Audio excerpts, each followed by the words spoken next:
Senate Democrats, including the chairman of the Senate Judiciary Committee, Dick Durbin, they're calling on Sessions and Barr to both testify in the Senate about what happened. Democratic leader Chuck Schumer and Dick Durbin put out a statement today saying that the Judiciary Committee in the Senate will, quote, vigorously investigate this abuse of power. They say if Barr and Sessions don't agree to testify voluntarily, they will subpoena them. But with a Senate that's divided between Democrats and Republicans 50-50, at least one Republican senator would have to side with the Democrats on that committee in order to issue such a subpoena. So good luck with that.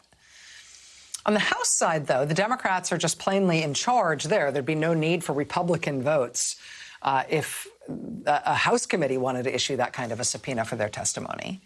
But are the House Democrats going to open their own investigation and demand that kind of testimony? Turns out to be a very interesting question. In the House, the chairman of their Judiciary Committee is Congressman Jerry Nadler. And he did not just plainly announce today, the way they did in the Senate, that he's going to open an investigation into what happened here. Nadler instead basically issued a threat that the Justice Department now, under Merrick Garland, needs to clean this up themselves and quickly, or else. I'm not sure I've ever really seen a statement like this before, but it's pretty remarkable.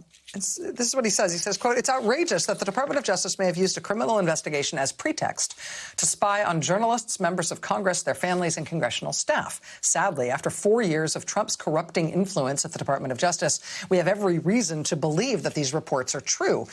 Indeed, my concern," meaning Jerry Nadler's concern at this hour, "is that the corruption may run deeper than has already been reported. We know that the Justice Department, under Attorneys General Sessions and Barr, tried to secretly seize data from the accounts of these reporters and of my colleagues on the Intelligence Committee in the House.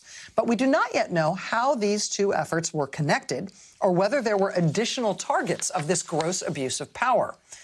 Nadler says, quote, "I'm grateful that Justice Department Inspector General Michael Horowitz has committed to investigating both of these cases. His work here will be invaluable. An investigation by his office, however, is no substitute for swift action by the Department of Justice itself."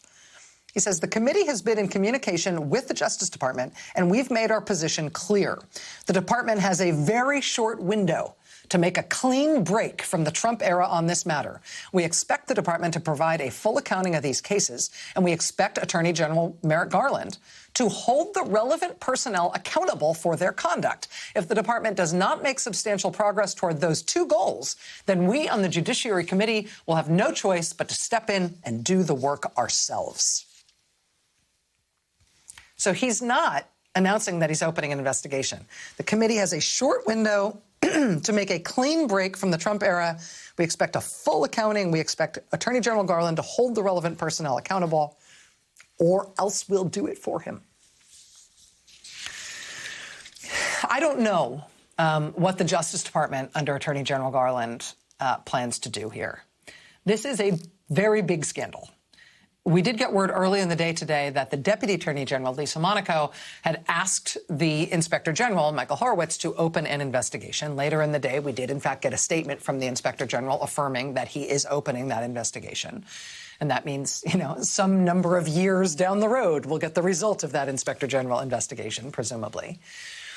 But for those of us who are, sort of sadly not shocked to learn what the previous administration was capable of. For those of us who are sort of inured now to even the idea that Justice Department officials would fall in line and do unethical, potentially illegal stuff that Trump wanted, even if we're now incapable of being shocked by revelations of how bad not only Trump's behavior was, but his underlings' behavior was during the Trump era.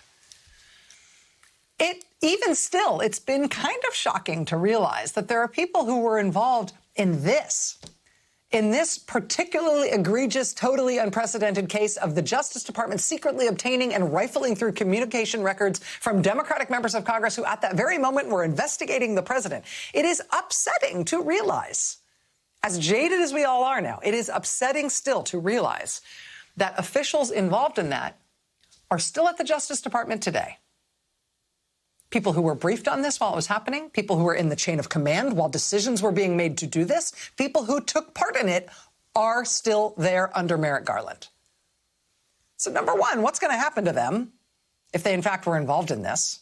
And number two, given the fact that those officials who knew about this are still in the department right now, why did it take a New York Times article about this abominable behavior to spark an inspector general investigation today? I mean, this scandal wasn't known to any of us, the public, but it was known to multiple officials inside the Justice Department, none of whom thought to peep about it and tell their new superiors now that Merrick Garland and Lisa Monaco are in charge of the Justice Department. No, apparently Garland and Monaco had to learn about it in the New York Times, because even the officials involved inside the Justice Department, people involved in this scandal inside the Justice Department, didn't say anything. Is that because nobody asked them?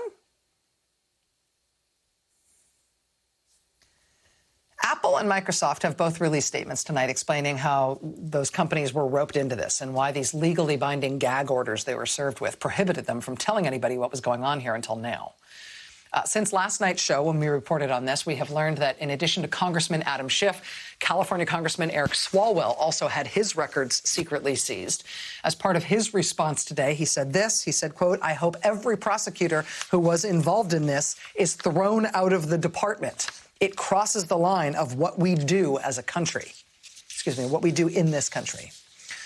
Swalwell's colleague, California Congressman Ted Lieu, went right at it, too, saying, quote, "Anyone involved in this who is still at the Justice Department needs to resign." In the Senate, Senator Ron Wyden went at it even more directly, saying basically even that wouldn't be enough. Senator Wyden says this: "There must be a full investigation of abuses under former attorneys general Sessions and Barr, and anyone at the Justice Department who was complicit in these abuses of power cannot be trusted to continue serving in government. The current Justice Department needs to act with much greater urgency, both to reveal abuses and ensure full accountability for those responsible." Well, we'll see. Attorney General Merrick Garland did not comment on this at all when he gave his speech today on voting rights. The members of Congress who were targeted by Trump's DOJ say they have been able to get zero information out of the Justice Department under Merrick Garland's leadership since this came to light. Garland's people won't even tell the targeted members of Congress what the legal predicate was for going after them, let alone what type of information exactly was collected from them. They won't even tell Congress. The current Justice Department won't even tell Congress right now if more members of Congress were hit, were brought into this thing. Expect this to get worse before it gets better. It is clear that the Justice Department under President Biden does not want the job of investigating and rooting around what went rotten inside their own department under the previous president. But even if they don't want that job, that is the job they have now. The stakes of them getting that job done get higher with each new revelation about what else happened there under Jeff Sessions and under William Barr in particular. I think that President Biden, just my personal opinion, I think that President Biden put really high-quality, good people at the Justice Department. His appointees there thus far have been excellent choices. Right? Really good people with great experience and presumably great intentions. But wake up, you guys. You're going to work every day at an active crime scene. And there's no other cops to call here. You have to fix this. You're the only ones who can. The country needs you to do this.